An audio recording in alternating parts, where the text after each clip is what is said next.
আগমন সূচি আপা ভয় নাই রাজপথ ছাড়ি নাই সূচি আপার আগমন শুভেচ্ছা স্বাগতম।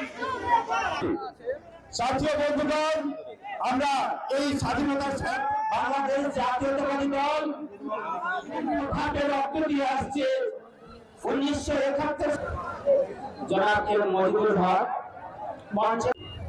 এই রক্তিম যে ঐতিহাসিক 5ই আগস্ট গেছে, সেখানে অনেক মানুষের রক্তে বিনিময়ে এই স্বাধীনতা আসছে। স্বাধীনতা তো আগে একটা হয়েছে, কিন্তু এই স্বাধীনতাটা নতুন করে আসছে ছাত্র জনতা।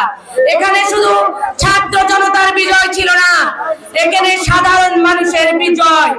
গণসাধারণ মানুষ এবং আমাদের বিএনপির ছাত্র দল, যুব দল, স্বেচ্ছাসেবক দল ভাইদের এবং সারা বাংলাদেশে আপামর জনতার বিজয়। এই বিজয়ে অনেকে খুশি হয়েছেন এবং অনেকে কষ্ট পেয়েছেন।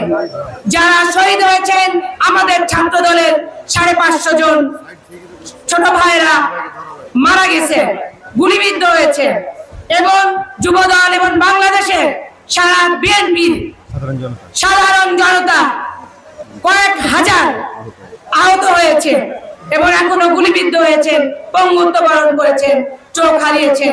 তাদের প্রতি আমি গভীর সমবেদনা জানাচ্ছি এবং যারা শহীদ হয়েছেন তাদের আত্মার মাগফিরাত কামনা করছি। এবং আমাদের আগামী রাষ্ট্রনায়ক বাংলাদেশের বীর জনাব তারেক রহমান যারা আহত হয়েছেন এবং নিহত হয়েছেন তাদেরও খোঁজ খবর রেখেছেন।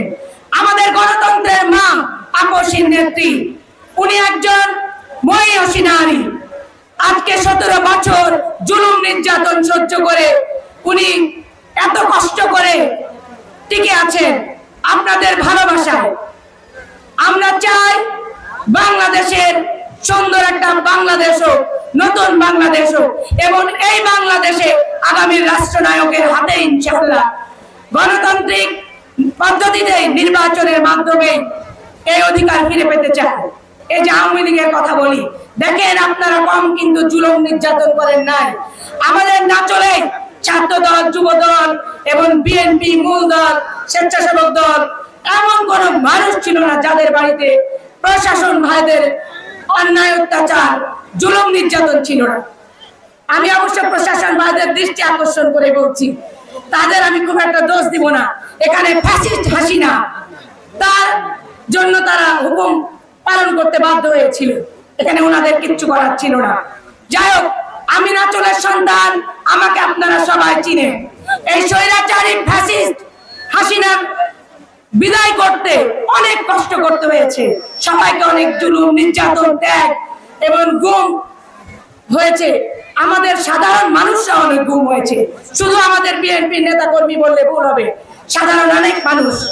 কিন্তু দেখেন একটা কথা, ওই 17 বছর কিন্তু অন্য কোনো পার্টিরা ছিল না। এই যে চিলড্রেন পার্টি বলেন এবং জামাত ইসলামী বলেন, আমি তাদেরকে সম্মান রেখেই বলছি, তারা কিন্তু মাঠে কেউ ছিল না।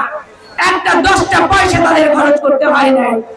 এই সংগ্রামে আমরা যেভাবে কাজ করেছি, আমাদের নেতা কর্মীরা যেভাবে কাজ করেছে এবং জুলুম নির্যাতনের শিকার হয়েছে, তারা কিন্তু এত বেশি জুলুম নির্যাতনের শিকার হয় নাই।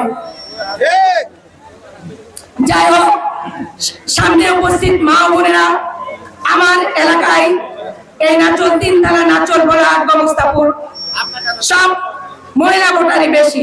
আপনারা আমার মা বোন, আমি আপনাদের এলাকার সন্তান, আমি শহীদ জিয়ার আদর্শের পরীক্ষিত সৈনিক। আমি জনাব তারেক রহমানের বিশ্বস্ত হাসিয়ার হিসাবে কাজ করতে চাই এবং বেগম খালেদা জিয়ার মুক্তির আন্দোলনের জন্য আমি একজন নারী হিসাবে কোন অংশে কম কোনো ভূমিকা রাখি নাই। এই যে জুলাই আগস্টের যে আন্দোলন, সেই আন্দোলনে আমি আমার সন্তানদেরকে নিয়ে, আমার ছোট্ট বাচ্চা ক্লাস 4-এ পড়ে এবং আমার ছাত্র দল, স্বেচ্ছাসেবক দল, যুব দল, আমার বাসা অধীনস্থ কর্মচারীদেরকে পর্যন্ত নিয়ে ড্রাইভার সহ আমি রাস্তায় নেমেছিলাম। এবং ইউনিভার্সিটির 6টা ইউনিভার্সিটি, আমি যেহেতু বসুন্ধরায় থাকি, 6টা ইউনিভার্সিটির টিচার, স্টুডেন্ট এবং অভিভাবক এবং সাধারণ আপামর জনতাদের সাথে একত্র মিলিয়ে আমি আন্দোলন করেছি এবং ওখানে অনেকে গুলিবিদ্ধ হয়েছে। আমি তাদের দেখাশোনা করেছি, আমি নিজের হাতে অ্যাম্বুলেন্সে তুলে দিয়েছি। আমার ছোট্ট বাচ্চা, ক্লাস 4 এর বাচ্চা আন্দোলন করতে পিছু হয়নি, ভয় পাইনি, রাস্তায় নামতে ভয় পাইনি। আমি একজন নারী, আমি ইচ্ছা করলে নাও যেতে পারতাম। আমার বাচ্চাদেরকে কেন আমি গুলির মুখে ফেলে দিয়েছিলাম?